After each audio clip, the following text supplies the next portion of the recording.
안녕하세요. 유럽 비즈니스 센터장 유성훈입니다. 저는 오늘 제가 담당하고 있는 유럽과 저희 유럽 비즈니스 센터가 위치하고 있는 프랑스의 코로나19 현황, 그리고 코로나19 전후로 유럽의 콘텐츠 산업은 어떤 변화가 있었는지 말씀드리겠습니다.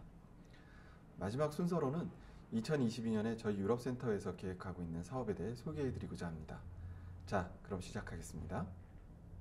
2022년 1월 24일을 기준으로 유럽연합국과 영국의 코로나 현황을 말씀드리겠습니다. 사실 발표 자료를 준비하면서 숫자를 몇 번 수정했었는데요. 지난 연말부터 매일 확진자가 폭증하면서 27개 EU 회원국과 전 회원국이었던 영국을 포함하여 약 9천만 명의 누적 확진자를 기록하였습니다. 그 중에서도 저희 비즈니스 센터가 위치한 프랑스의 상황이 제일 나쁜데요. 프랑스는 2020년 2월 15일 첫 확진자 보고 이후 8개월 만인 10월 23일 누적 100만 명을 돌파했고, 한 달 반인 11월 23일 200만 명을, 그로부터 약 1년 후인 2022년 1월 2일 누적 1천만 명을 기록하였습니다. 하지만 더 놀라운 기록은 1월 2일부터 한 달도 되지 않은 1월 24일 기준으로 1680만 명이라는 숫자를 기록하였습니다. 하지만 1월 25일에 1일 확진자 50만 명을 기록하면서 누적 확진자가 1700만 명을 넘어버렸습니다. 1월 이후 매일 40만 명 정도의 확진자가 나오는 상황이라, 이런 추세대로라면 2022년 상반기 안에 프랑스 인구 절반이 코로나19에 확진되어 의도치 않은 전국민 집단 면역이 가능할지도 모르겠다는 무서운 분석도 있었습니다.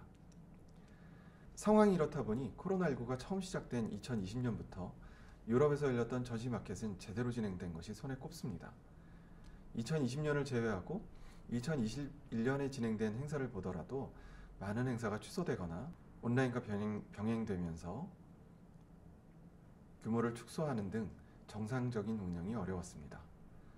하지만 2022년은 대부분의 유럽 국가가 코로나19의 상황이 더 나빠졌음에도 불구하고 정상 개최를 준비 중에 있거나 계획하고 있습니다.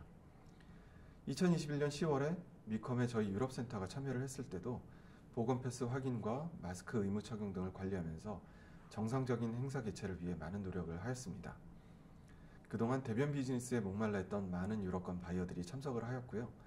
그 당시만 하더라도 미국과 한국, 중국 등은 자국 내 해외여행 규제 등으로 참석이 거의 없어서 유럽권 바이어들이 줄을 이루었었는데, 2022년 상반기까지는 비유럽권 바이어들의 참가는 쉽지 않을 것으로 예상하고 있습니다. 그렇다면 이 코로나19가 유럽의 콘텐츠 산업에는 어떤 영향을 미쳤는지 코로나19 전후의 데이터를 비교해서 말씀드리겠습니다. 2021년에 프랑스에서 발표된 유럽 콘텐츠 산업 전반에 걸친 현황이라는 자료를 인용해서 말씀드리면, 코로나19 이전 문화창조 산업은 유럽 경제의 한 축으로 높은 경쟁률과 성장률을 보였습니다. 2019년 말 문화창조 산업은 EU 경제의 핵심 분야의 하나였고, 매출은 6,430억 유로로 추정되었으며 2,530억 유로의 부가가치로 EU GDP의 4.4%를 차지하였습니다. 통신, 첨단기술, 제약, 그리고 자동차 산업보다 경제적 기여도가 더 높았었습니다. 하지만 문화창조 산업은 코로나19로 인해 경제적으로 가장 큰 타격을 입은 분야가 되어버렸습니다. 2019년 대비 1990억 유로 감소한 4440억 유로를 기록하였고, 2020년 기준으로 전년 대비 매출이 31% 감소하면서 경제적으로 가장 큰 타격을 입은 분야가 되어버렸습니다. 물론 지속된 봉쇄 및 외출 통제로 인해 집에서 보내는 시간이 많아져 방송, 게임 등 일부 디지털 콘텐츠의 소비는 소폭 증가하였으나, 물리적 판매나 공연 등의 이벤트 감소로 인한 수익이 매우 커서 전체적으로는 마이너스 31%를 기록하였습니다. 그래프에서 보시듯 음악 분야는 마이너스 76%, 공연 분야는 마이너스 90%를 기록하였습니다. 그렇다면 유럽에서 제일 많은 확진자가 나온 프랑스의 콘텐츠 산업은 어떤 상황일까요? 프랑스 역시 콘텐츠 산업 전반에 걸쳐 큰 타격을 받았습니다. 21년 3분기 기준으로 전년도 동기간에 비해서는 14%, 약 26억 유로 증가했지만, 코로나19 이전인 2019년 3분기 수준에는 못 미치고 정상적인 연도의 동분기에 비해 5억 8,700만 유로의 손실을 기록하였습니다. 마찬가지로 공연산업 부분은 2021년 3분기는 전년 동기간에 비해 46% 증가했지만 코로나19 이전인 2019년보다는 29% 낮은 수준이었습니다. 특히 공연예술 부문의 매출은 2019년 같은 기간에 비해 3분의 1 수준이었습니다. 방송 및 영화 산업 분야는 2019년에 비해 현격한 위축을 보였습니다만 2020년에 비해서는 소폭 회복하였습니다. 비디오 게임 분야는 코로나19의 영향을 제일 적게 받았고 봉쇄 및 외출의 제약을 받은 부분이 호재로 작용해 일부 매출이 늘었습니다. 그런데 음악 분야는 약간 다른 양상을 보였습니다. 공연과 CD 등은 매출의 부진을 겪었지만 스트리밍 서비스를 통한 음악 소비는 더 늘어났기에 전반적으로 매출은 약간 상승하였습니다. 이 자료의 근거가 되는 2021년 3분기는 코로나19의 확산이 주춤하고 바캉스가 시작되었던 기간이었기 때문에 외부 활동과 소비가 살아나던 시기였습니다. 그래프에서도 증명이 되듯 코로나19만 사라진다면 지금까지 위축되었던 프랑스 콘텐츠 산업의 매출과 성장률은 다시 회복할 거라 예측이 됩니다. 코로나19로 인해 많은 문화 콘텐츠 산업 부분이 위축되었습니다만 유독 프랑스의 만화와 웹툰 시장은 코로나19와 무관하게 확장이 되고 있었습니다. 프랑스는 벙대신에 줄여서 베데라고 불리는 전통적인 만화 산업이 큰 규모로 존재하고 있고 망가 또한 출판 만화 기준으로 세계에서 일본 다음으로 큰 시장이라고 할 수 있습니다. 전체 산업 규모로는 2020년 기준 약 8천억, 10년 대비 45.7%가 증가하였고 만화 소비자의 77%는 15세 이하의 젊은 소비층입니다.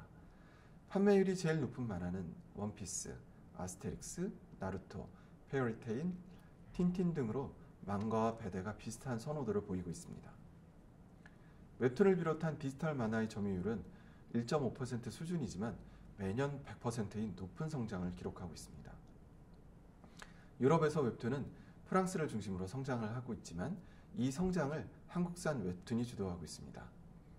이런 유럽의 웹툰 성장에 대해 저희 유럽 비즈니스 센터가 KBS 뉴스를 통해 설명을 드린 적이 있었습니다. 영상을 보시고 조금 더 자세한 설명을 드리겠습니다.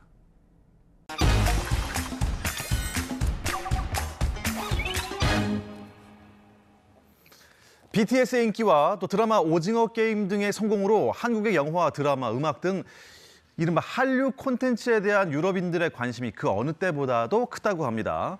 이런 가운데 한국의 웹툰이 또 하나의 한류 콘텐츠로 성장하기 시작했는데요.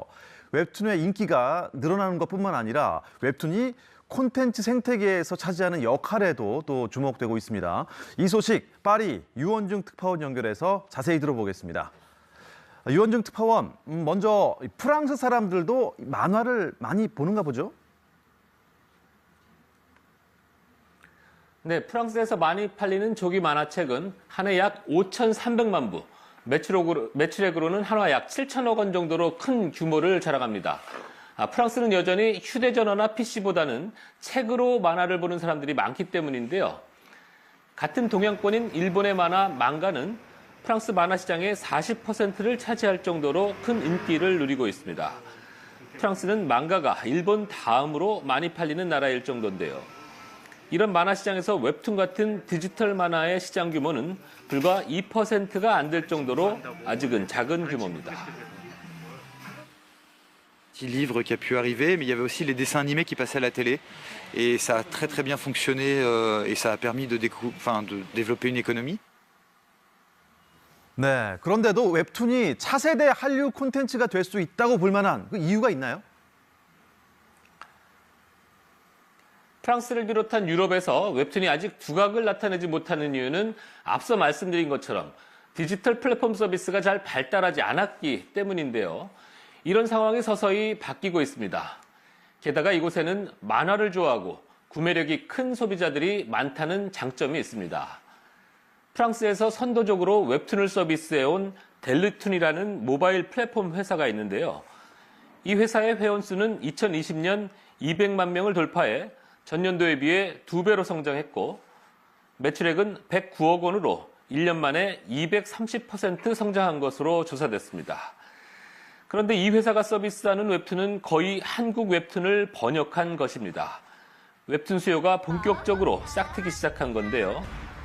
2019년 네이버 웹툰이 프랑스어 서비스를 시작한 데 이어 카카오그룹 계열의 피코마가 조만간 서비스를 시작하기 위해 준비를 하고 있습니다. 웹툰은 이미 일본과 동남아, 북미 지역으로까지 퍼져나가고 있는데요. 유럽에서도 본격적으로 인기를 끌게 될까요? 나 혼자만 레벨업, 여신 강림 같은 인기가 높았던 웹툰들이 유럽 시장에서도 유의미한 성과를 이미 보이고 있는데요. 오징어 게임에 이어 넷플릭스에서 연이어 흥행에 성공한 드라마 지옥 같은 한국의 영상 컨텐츠들이 웹툰을 원작으로 만들어졌다는 사실이 알려지면서 만화 시장에서 주목을 받고 있습니다.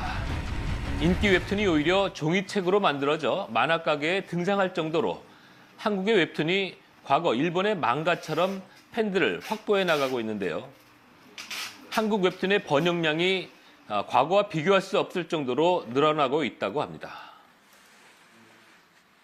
Alors autrefois, à peu près 70 à 80% de mes commandes étaient des traductions au format papier, alors qu'aujourd'hui, je travaille pour du numérique à près de 90%. 프랑스의 콘텐츠 산업에서도 한국의 웹툰을 주목하고 있다. 이건 또 왜 그런 걸까요? 한국의 웹툰은 전 세계적으로 연간 1조 원이 넘는 매출을 기록할 정도로 그 자체적으로 이미 콘텐츠 산업의 한 축이 됐다고 말할 수 있는데요. 그 밖에도 웹소설과 웹툰이 영화와 드라마 산업의 실험장 역할도 하면서 콘텐츠 산업의 생태계를 굳건하게 만들고 있다는 겁니다. 프랑스 일간 르몽드에는 한국 만화의 발전을 사례로 들며 프랑스 정부의 콘텐츠 지원 부족을 질타하는 기고문이 실리기도 했는데요. 제작비가 비교적 작은 웹툰을 기반으로 많고 다양한 창작자들이 활동하고 이들이 다시 영화와 드라마로 이어지면서 웹툰이 문화 콘텐츠 산업의 자양분 역할을 하고 있기 때문입니다. 한국산 웹툰은 이미 프랑스를 비롯한 유럽의 디지털 콘텐츠 시장을 주도하고 있기 때문에 온라인 시장이 커질수록 웹툰의 인기는 점점 확산될 거라고 보고 있습니다. 저희 유럽센터는 이런 유럽의 웹툰 산업 발전 가능성에 대해 지난 12월 전망 세미나를 진행한 적이 있었습니다. 지금은 한국콘텐츠진흥원 유튜브를 통해 다시 보실 수 있습니다. 자세한 내용은 해당 영상을 참조해 주시면 감사하겠습니다. 그럼 저희 유럽 비즈니스 센터의 2022년 사업과 담당 직원들을 소개해 드리겠습니다. 저희 유럽 센터는 상시 업무로 여러분들과 유럽 콘텐츠 업계를 이어드리는 비즈 매칭과 컨설팅을 진행하고 있고요. 일주일마다 글로벌 위클리 인 유럽, 격주마다 유럽 콘텐츠 산업 동향 보고서, 그리고 별도의 주제를 가지고 작성하는 특화 보고서 등 정보 제공 업무를 진행하고 있습니다. 자체적으로는 매년 유럽 콘텐츠 산업계 주요 키맨들을 섭외해서 차년도 유럽 콘텐츠 산업을 전망해보는 렛츠 토크라는 세미나를 개최하고 있습니다. 그리고 본원 장르 사업팀이 참석하지 못하는 유럽 내 마켓에 코카 라운지라는 프로그램을 운영하여 한국에서 오시는 업계분들에 대한 지원을 계획하고 있습니다. 협업 사업으로는 본원의 웹툰, 만화, 애니메이션, 방송, 게임, 스타트업 등 장르팀과 비즈니스 행사를 프랑스에서 진행할 계획을 하고 있습니다. 저희 센터는 센터장인 저와 길석영, 이혜인 두 매니저가 상시 업무를 담당하고 있고 필요에 따라 현지 전문가를 프로젝트에 투입하기도 합니다. 저희 연락처와 담당 업무를 아래와 같이 알려드립니다. 언제나 필요하신 내용이 있으시면 저희에게 연락을 주십시오. 어렵고 힘든 업무라 늦어지더라도 꼭 해결하여 여러분들에게 도움이 될 수 있도록 노력하겠습니다. 이상 발표를 마치겠습니다. 감사합니다.